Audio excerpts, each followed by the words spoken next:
السلام علیکم۔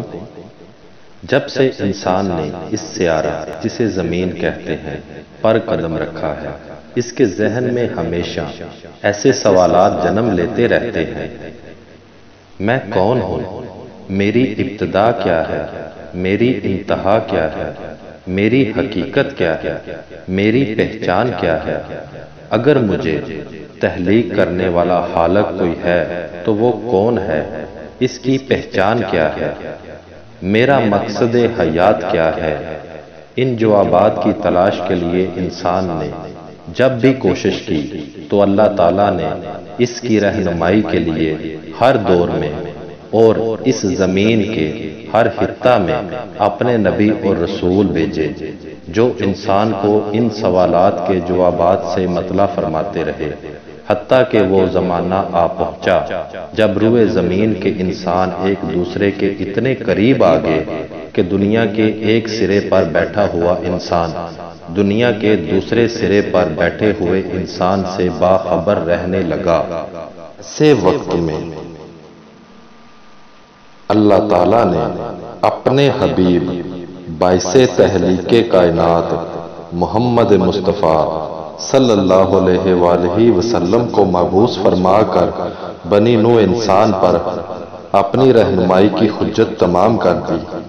آپ صلی اللہ علیہ وآلہ وسلم پوری نسل انسانی کے لیے تا قیامت ہادی ہیں۔ انسانوں کی ہدایت کے لیے اللہ تعالیٰ کی بارگاہ میں قرآن مجید کی صورت میں مکمل ضابطہ حیات عطا ہوا، اور پھر آپ صلی اللہ علیہ وآلہ وسلم کے بارے میں ارشاد باری تعالیٰ ہے کہ آپ صلی اللہ علیہ وآلہ وسلم اپنی خواہش سے بات نہیں کرتے، تو قرآن مجید کے ساتھ ساتھ احادیث قدسی اور احادیث نبوی صلی اللہ علیہ وآلہ وسلم کی صورت میں یہ ضابطہ حیات قیامت تک کے لیے محفوظ کر لیا گیا۔ جس خوش قسمت نے اس ضابطہ حیات سے رجوع کیا اسے رہنمائی ملی اور اس نے اپنا مقصد حیات حاصل کر لیا۔ اللہ تعالیٰ نے اس حدیث قدسی میں انسان کی تخلیق کا مقصد بیان فرمایا ہے۔ ترجمہ: میں ایک چھپا ہوا خزانہ تھا، میں نے چاہا کہ پہچانا جاؤں، اس لیے میں نے مخلوق کو پیدا کیا۔ اس حدیث قدسی سے واضح ہو گیا کہ انسان کی تخلیق کا مقصد اللہ تعالیٰ کی پہچان اور معرفت ہے۔ اب سوال یہ پیدا ہوتا ہے کہ انسان کو اللہ تعالیٰ کی پہچان کیسے حاصل ہوگی؟ تو اللہ تعالیٰ کی پہچان کا طریقہ اس حدیث شریف میں بیان کیا گیا ہے۔ ترجمہ: جس نے اپنی ذات کو پہچانا اس نے یقیناً اپنے رب کو پہچانا۔ اس کی شرح اس طرح سے ہے کہ اللہ تعالیٰ نے تمام ارواح کو عالم لاہوت میں روح مصطفیٰ صلی اللہ علیہ وآلہ وسلم سے پیدا فرمایا۔ اس مقام پر روح کو روح قدسی کا نام دیا جاتا ہے، اور یہی روح کی وہ حالت ہے جس کے بارے میں اللہ تعالیٰ نے فرمایا، انسان میرا راز ہے اور میں انسان کا راز ہوں۔ اس مقام پر ارواح اللہ تعالیٰ کے دیدار میں محو ہیں، اور اسی عالم میں انسانی ارواح سے وعدہ بلا لیا گیا۔ سورہ الاعراف میں ہے کہ اللہ تعالیٰ نے فرمایا، الست بربکم، کیا میں تمہارا رب نہیں ہوں؟ تمام ارواح نے جواب دیا، قالوا بلی، ہاں تو ہی ہمارا رب ہے۔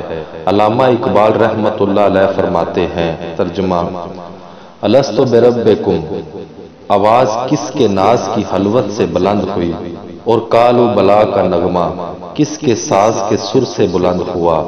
عالم لاہوت وہ عالم ہے جس پر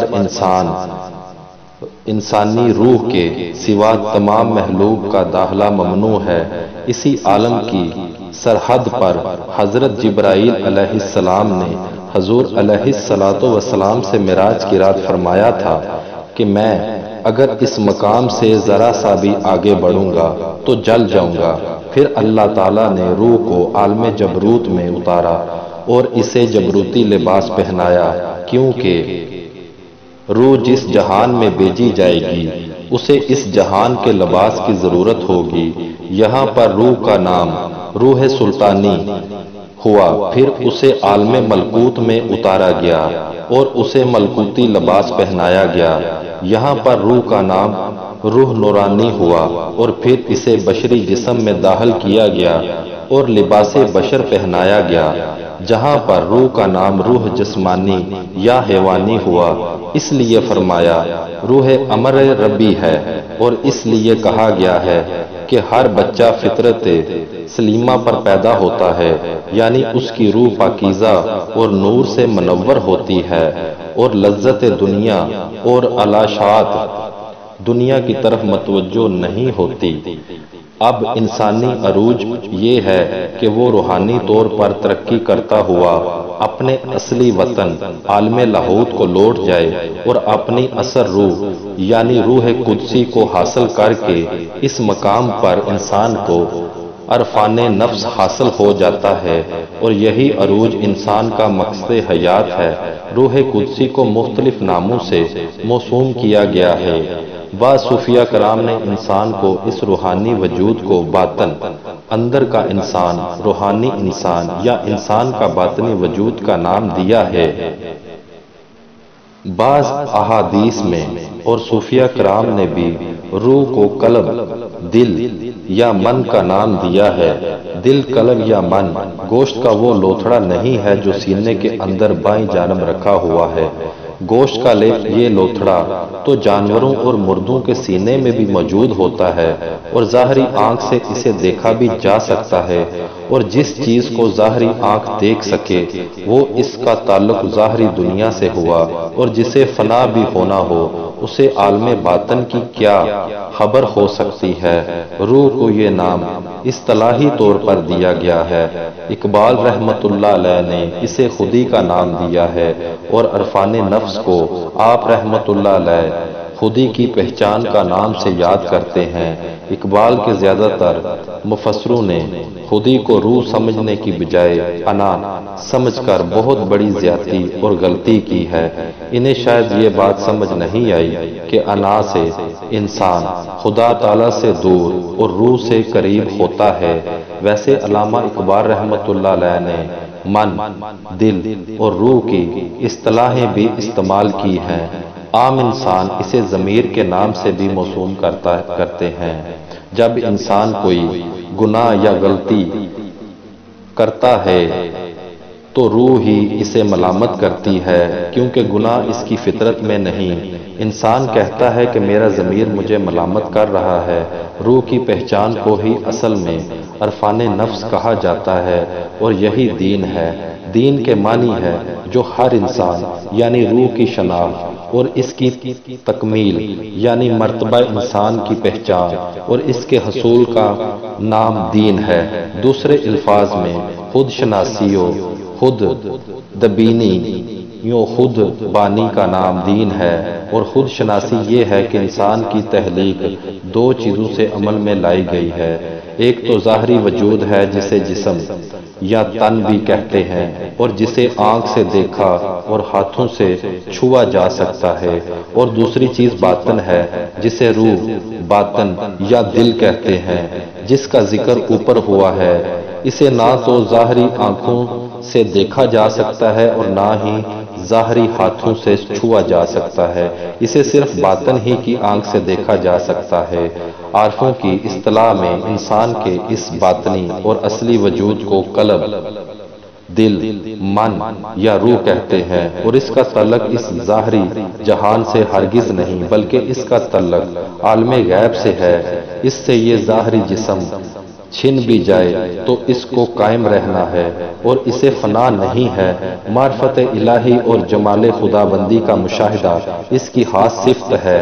عبادت کا حکم اس کو ہے، ثواب و عذاب اسی کے لیے ہے، سعادت و شقاوت اسی کا مقدر ہے، اور اسی کی حقیقت سے آگاہ ہونا ہی معرفت الہی کی چابی ہے، اور یہی دین کی حقیقت ہے۔ موجودہ دور میں مشکل یہ آن پڑی ہے کہ جب عالم باطن کا کوئی مسئلہ سامنے آتا ہے تو ان قرآنی آیات کو جن میں علم باطن کے متعلق واضح اور روشن ہدایت موجود ہے، کچھ لوگ متشبہات کہہ کر آگے گزر جاتے ہیں، اور آج کل کے دور میں یہی ہماری گمراہی کی بڑی وجہ ہے کہ ہم نے اپنے باطن کو فراموش کر دیا ہے اور صرف ظاہر کی طرف متوجہ ہو گئے ہیں، اور یہی ہماری گمراہی کا سبب ہے۔ اور آج کا انسان آفاق میں گم ہے، اور اگر وہ اپنی ہستی کو پہچان لے تو آفاق اس کے اپنے اندر دکھائی دے گا۔ قرآن مجید میں بار بار انسان کی باطن کی طرف توجہ دلائی گئی ہے۔ ترجمہ: اور میں تمہارے اندر ہوں، کیا تم غور سے نہیں دیکھتے؟ دوسری آیت مبارکہ میں قرآن مجید میں اللہ تعالیٰ کا فرمان ہے۔ ترجمہ: اور ہم تو شاہ رگ سے بھی نزدیک ہیں۔ پھر ایک اور آیت میں فرمایا۔ ترجمہ: ان کے دلوں پر ایمان لکھا۔ پھر ایک اور آیت میں فرمایا، اے محبوب صلی اللہ علیہ وآلہ وسلم، آپ نے ایسے شخص کو دیکھا جس نے اپنی نفسانی خواہشات کو الہ بنا لیا ہے۔ پھر ایک اور آیت میں فرمایا، کیا وہ اپنے اندر فکر نہیں کرتے؟ پھر حدیث قدسی میں اللہ تعالیٰ نے باطن کی طرف متوجہ کیا، جس کا ترجمہ ہے، نہ میں زمین میں سماتا ہوں اور نہ آسمانوں میں، لیکن بندہ مومن کے دل میں سما جاتا ہوں۔ احادیث نبوی میں بھی باطن کی طرف اشارہ موجود ہے۔ بے شک اللہ تعالیٰ نہ تمہاری صورتوں کو دیکھتا ہے اور نہ تمہارے اعمال کو، بلکہ وہ تمہاری نیتوں اور دلوں کو دیکھتا ہے۔ پھر ترجمہ: عمل کا دار و مدار نیت پر ہے۔ پھر ترجمہ: مومن کا دل اللہ تعالیٰ کا عرش ہے۔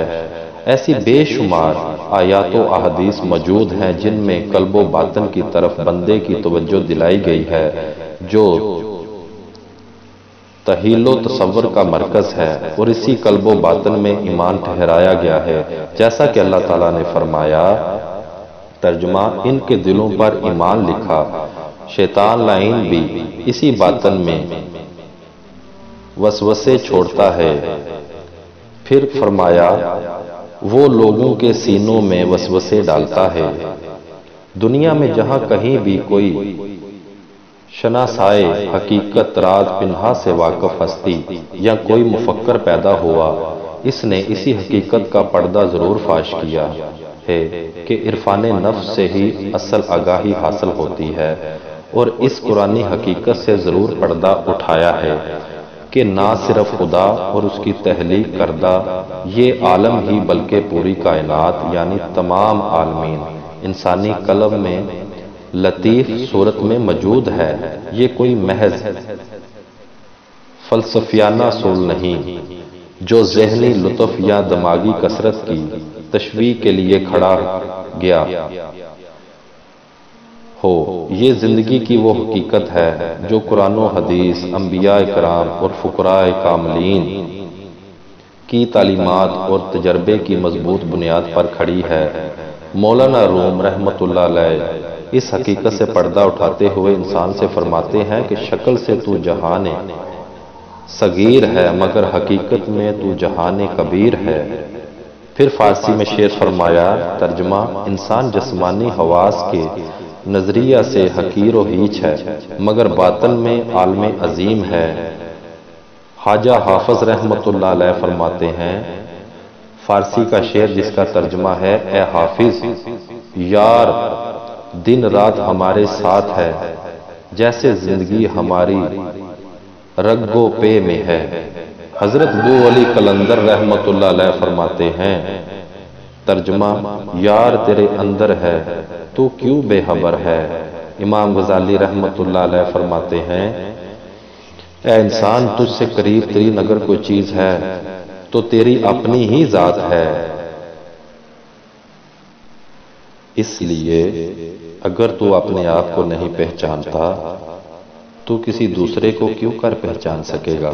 فقط یہ جان لینا کہ یہ میرے ہاتھ ہیں، یہ میرے پاؤں ہے، یہ میری ہڈیاں ہے اور یہ میرا جسم ہے، اپنی ذات کی شناخت تو نہیں ہے، اتنی شناخت تو اپنے لیے دیگر جانور بھی رکھتے ہیں، یا فقط یہ جان لینا کہ بھوک لگے تو کچھ کھا لینا چاہیے، غصہ آ جائے تو جھگڑ لینا چاہیے، شہوت کا غلبہ ہو جائے تو جمع کر لینا چاہیے، یہ تمام باتیں تو جانوروں میں بھی تیرے برابر ہیں، پھر تو ان سے اشرف و افضل کیوں کر ہوا؟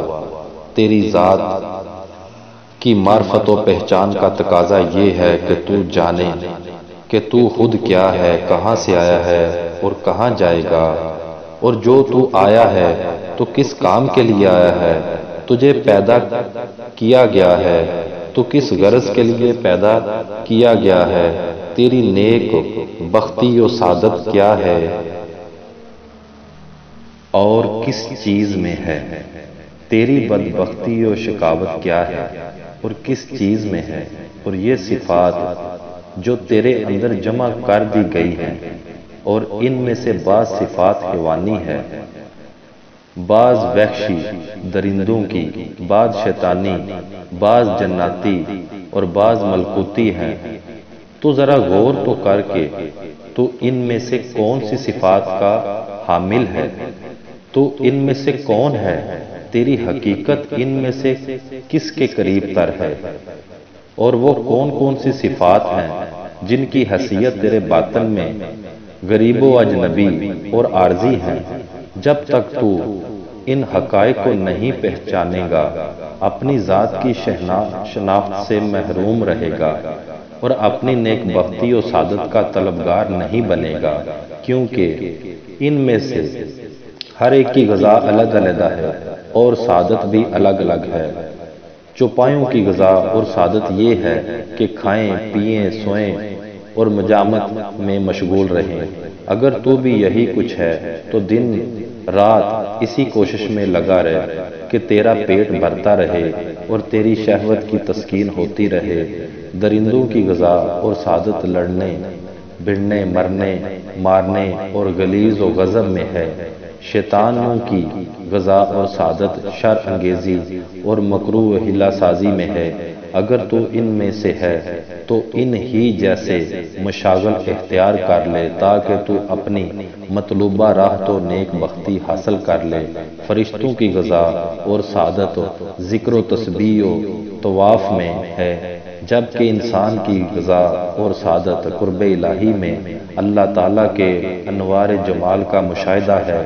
اگر تو انسان ہے تو کوشش کر کہ تو ذات باری تعالیٰ کو پہچان سکے اور اس کے انوار و جمال کا مشاہدہ کر سکے اور اپنے آپ کو غصہ اور شہوت کے ہاتھ سے رہائی دلا سکے، اور تو طلب کرے تو اس ذات یکتا کو کرے تاکہ تجھے معلوم ہو جائے کہ تیرے اندر ان حیوانیوں بہیمی صفات کا پیدا کرنے والا کون ہے، اور تجھ پر یہ حقیقت بھی منکشف ہو جائے کہ پیدا کرنے والے نے ان صفات کو تیرے اندر جو پیدا کیا ہے تو کیا اس لیے کہ وہ تجھے اپنا اسیر بنا لے اور تجھ پر غلبہ حاصل کر کے خود فتح بن جائے، یا اس لیے کہ تو ان کو اپنا اسیر و مسخر بنا لے اور خود ان پر غالب آ جائے اور اپنے ان اسیروں اور مفتوحین میں سے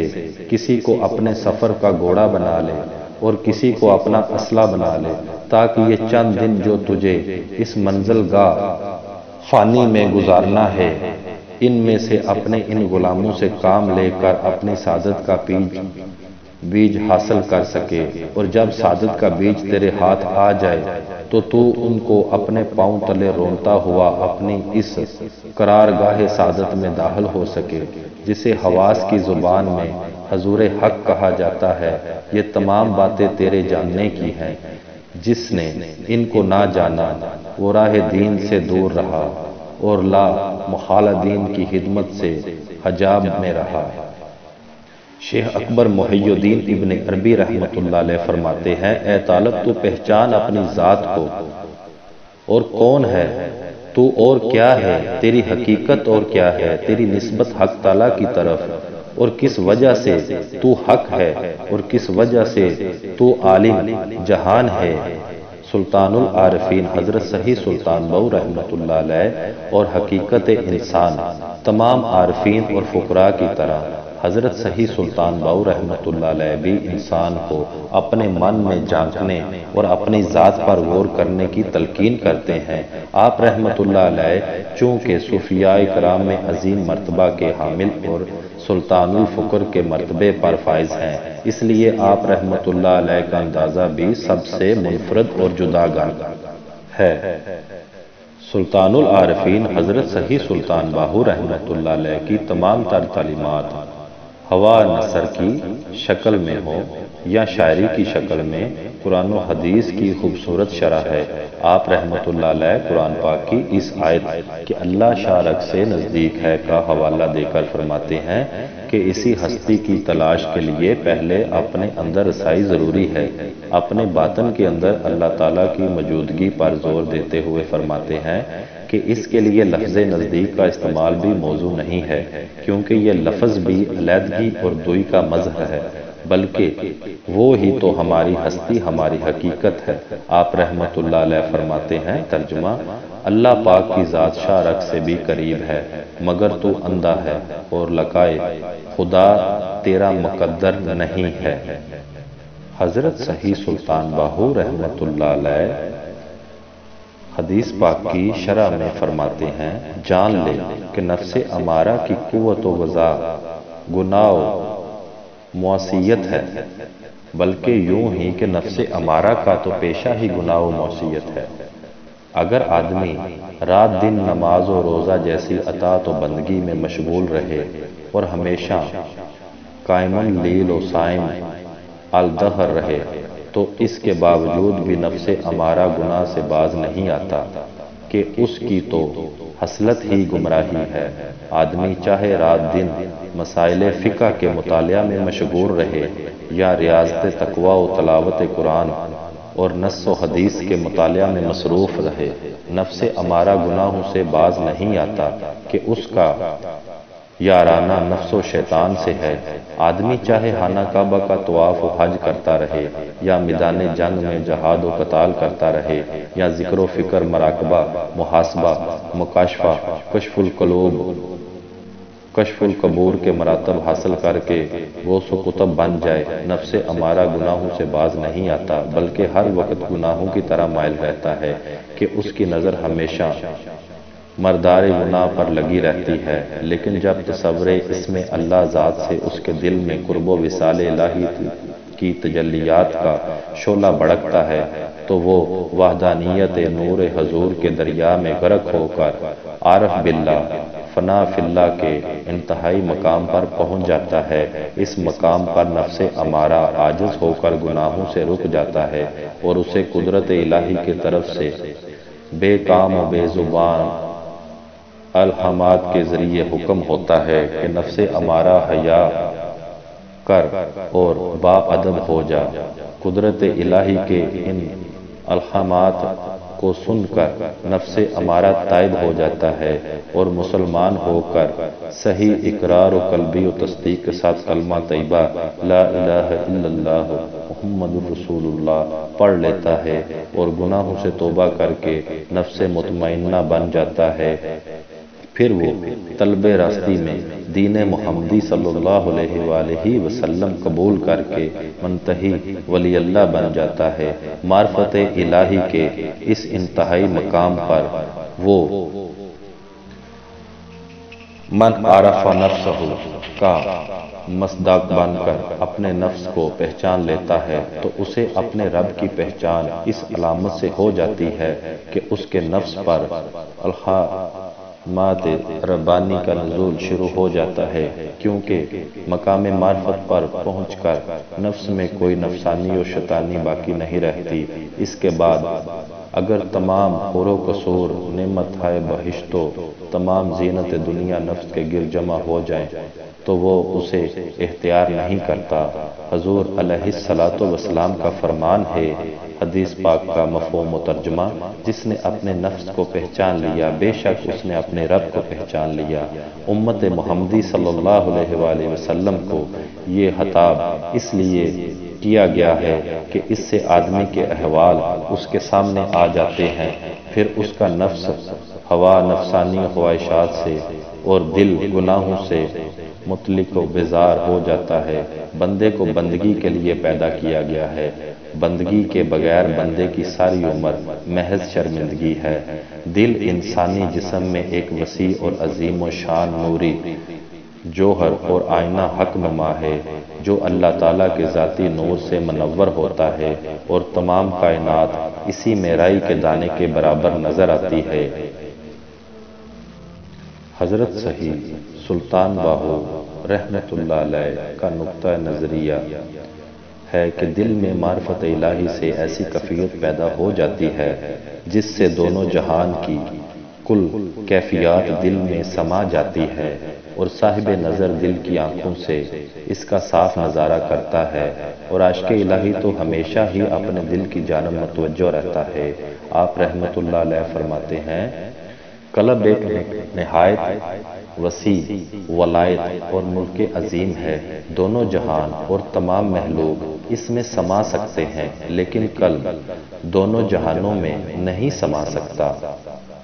ترجمہ: ہر کتاب دل کا ایک نقطہ ہے کہ کتاب دل نے بے شمار دفاتر حق کا احاطہ کر رکھا ہے۔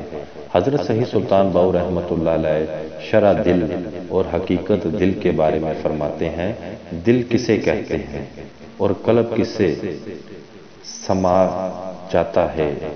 جان لے کہ زمین کی وسعت آسمان کی وسعت کے مقابلے میں محض ایک قطرہ ہے، جملہ آسمان بلندی اور فراخی لوح کے مقابلے میں ایک قطرہ ہے، لوح قلم کے مقابلے میں ایک قطرہ ہے، عرش اکبر کے بے شمار کنگرے ہیں، ہر کنگرے پر کلمہ طیبہ لا الہ الا اللہ محمد رسول اللہ لکھا ہوا ہے، ہر کنگرے پر ایک قندیل لٹکی ہوئی ہے، ہر قندیل میں قدرت الہی سے زمین و آسمان کے 14 طبق تہ در تہ رکھے ہوئے ہیں، ہر طبق میں 18,000 عالم کی مخلوق آباد ہے، ہر مخلوق اپنی اپنی زبان سے کلمہ طیبہ لا الہ الا اللہ محمد رسول اللہ صلی اللہ علیہ وآلہ وسلم کا ذکر کر رہی ہے۔ عرش اکبر اور تمام قندیلیں دل کے مقابلے میں اسپند کے دانے کے برابر ایک قطرہ ہے۔ سن اے عزیز ہوشمند، جب کوئی آدمی اہل اسلام عارف باللہ کے دل کو ٹھیس پہنچاتا ہے تو 18,000 عالم کا جملہ مخلوق بلکہ عرش و کرسی کی تمام مخلوق میں تہلکہ مچ جاتا ہے، اور اللہ تعالیٰ فرماتا ہے کہ اے حاملان عرش و کرسی، تم اس طرح جنبش میں کیوں ہو؟ وہ عرض کرتے ہیں کہ ایک مومن کا دل کسی نے دکھایا ہے اور وہ جلالیت میں آ کر جنبش کر رہا ہے، اس پر اللہ تعالیٰ کا قہر و غضب دیکھ دینے والے پر نازل ہونا شروع ہو جاتا ہے۔ میں اس سے اللہ کی پناہ مانگتا ہوں۔ جان لے کہ ذکر و فکر، مراقبہ، محاسبہ، مکاشفہ اور خلوت حجرہ سے اکتساب کرنا ہم و ناقص لوگوں کا مرتبہ ہے کہ حجرہ خلوت دل بہتر ہے حجرہ و خلوت خاک سے، کہ حجرہ خاک دل کے حجرے سے کمتر ہے۔ جس نے بھی راز حق کو پایا دل ہی سے پایا، اور جس نے دل سے راز حق کو پا لیا اس نے خود کو حجرہ خلوت خاک سے آزاد کرا لیا۔ جو قلب ایک دفعہ بیدار ہو جاتا ہے وہ ہمیشہ رؤیت الہی میں مستغرق ہونے کے لیے مشتاق، عاشق، دیوانہ اور متوجہ رہتا ہے۔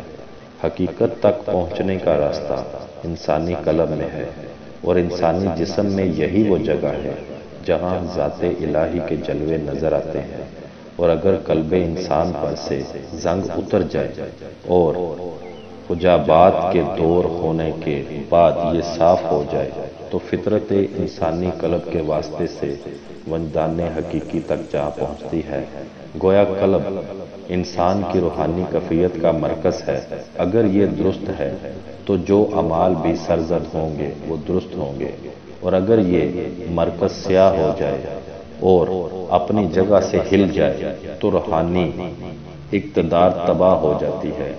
انسانی جسم کے اندر دل ہی ہے جس میں ذات حق جلوہ گر ہے، اور وہ ذات انسان میں پوشیدہ ہے، جیسا کہ حدیث قدسی میں ارشاد باری تعالیٰ ہے، انسان میرا بید ہے اور میں انسان کا بید ہوں۔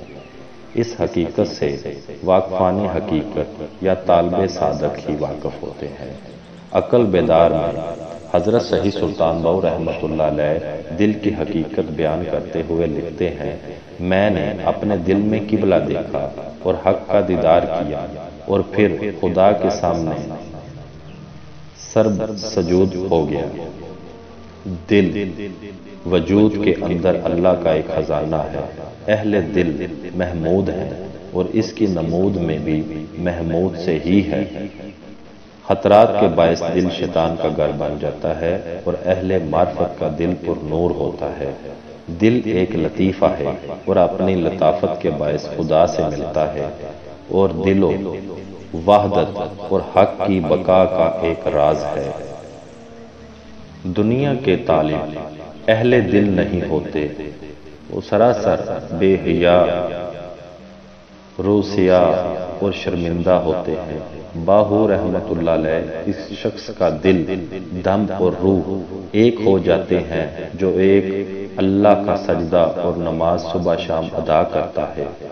آدمی کا دل گہرے سمندر کی مثل ہے اور اس کا جسم حباب کی مثل۔ جان لے کہ دل جب سر اسرار کے خزانے سے، انوار الہی کے مشاہدے سے، ذکر اللہ سے اور معرفت الہی سے زندہ ہو جاتا ہے، اور جب دل کے حواس سے ہمسا کھل جاتے ہیں تو ظاہری نفسانی وجود کے حواس سے ہمسا بند ہو جاتے ہیں۔ آپ رحمت اللہ علیہ اپنے ابیات میں فرماتے ہیں، ترجمہ: اے دل، تو زندہ ہونے کی کوشش کیوں نہیں کرتا؟ تو یہ میٹھا شربت زندگی دل کیوں نہیں پیتا؟ دل جب زندہ ہو جائے تو پھر یہ مرتا نہیں، اور جب بیدار ہو جائے تو سوتا نہیں۔ پھر ایک اور شعر میں فرماتے ہیں جس کا ترجمہ ہے، دل کی آنکھ کے سامنے ظاہری آنکھ کو بند کر لے اور مٹی کے جسم میں دیدار کو اچھی طرح دیکھ۔ سبحان اللہ۔ قلب کے 3 حروف ہیں، کاف، لام، بے۔ حرف کاف سے مراد قرب الہی، اور حرف لام سے مراد لقاء الہی۔ حرف بے سے مراد بقا باللہ۔ جو شخص ان صفات سے متصف ہے وہ صاحب قلب ہے، ورنہ وہ اہل قلب ہے، یعنی کتا۔ ایک اور شعر میں آپ ترجمہ فرماتے ہیں، تیرا دل کعبہ اعظم ہے، اسے بتوں غیر اللہ سے پاک کر۔ تیرا دل بیت المقدس ہے، اسے بت گروں کی دکان مت بنا۔ آپ رحمت اللہ علیہ پنجابی ابیات میں فرماتے ہیں، ترجمہ: آپ رحمت اللہ علیہ فرماتے ہیں کہ تیرا دل اللہ پاک کی قیام گاہ ہے، تو اپنے دل کے اندر جھانک کر تو دیکھ، اور اس خضر علیہ السلام کا محتاج نہ بن جس نے آب حیات پی کر حیات جاودانی حاصل کر لی ہے، بلکہ تیرے اندر تو عشق الہی کا آب حیات موجود ہے۔ اپنے دل کے اندر عشق کا چراغ روشن کر، شاید تجھے کھوئی ہوئی امانت حقیقی مل جائے جو تیرے دل کے اندر ازل سے پوشیدہ ہے۔ جنہوں نے اس راز کو پا لیا وہ موت سے پہلے مر گئے، یعنی انہوں نے حیات جاودانی حاصل کر لی۔ سب سے باطن کی، جب سے باطن کی حقیقت ہم پر ظاہر ہوئی ہے کہ میرا دل تو اللہ پاک کا گھر ہے، میری خوشی اور مسرت کا کوئی ٹھکانہ نہیں ہے، میرے اندر ہی کوزے ہیں کہ ان سے دل کی طہارت اور پاکیزگی کا وضو کر کے اور تزکیہ نفس کے مسئلے پر کھڑے ہو کر جب محبوب حقیقی اس بیت میں کعبہ قبلہ بطور استعارہ استعمال کیا گیا ہے کے سامنے سجدہ ریز ہوا تو مجھ پر الا اللہ اسبات کی حقیقت آشکار ہوئی کہ کائنات میں سوائے اللہ تعالیٰ کے کچھ بھی نہیں ہے، یہ سب کچھ میرے اپنے مرشد کامل سے نصیب ہوا ہے، اور میرا مرشد آئندہ بھی میرا نگہبان اور محافظ ہے۔ تمام فقراء اور اولیاء کرام نے انسانوں کو اپنی ذات کی پہچان کا درس دیا ہے، کیونکہ جب انسان اپنے آپ کو پہچان لیتا ہے تو اسی راستے سے اللہ تعالیٰ کی پہچان نصیب ہوتی ہے۔ لیکن ایک بات سلطان العارفین حضرت صحیح سلطان باہو رحمۃ اللہ علیہ کو دوسرے اولیاء کرام سے ممتاز کرتی ہے کہ دوسرے اولیاء کرام انسان کو روح قلب، من، دل، باطن، خودی اور ضمیر کی پہچان اور نور بصیرت حاصل کرنے کی تلقین کرتے ہیں، لیکن اس کی کلید کا ذکر نہیں کرتے جس سے باطن کے اندر کا سفر کیا جا سکے۔ لیکن حضرت صحیح سلطان باہو رحمۃ اللہ علیہ نے اپنی تمام تصانیف میں اس کلید اور اس کے فوائد و اسرار و رموز کا ذکر کیا ہے، اور انسان کی روح، قلب، من، باطن، خودی اور ضمیر کا قفل کھلنے والی اور نور بصیرت حاصل کرنے والی وہ کلید، ذکر و تصور اس میں اللہ ذات ہے، بشرطیہ کہ یہ کسی مرشد کامل صاحب مسمى اس میں ذات سے حاصل ہو۔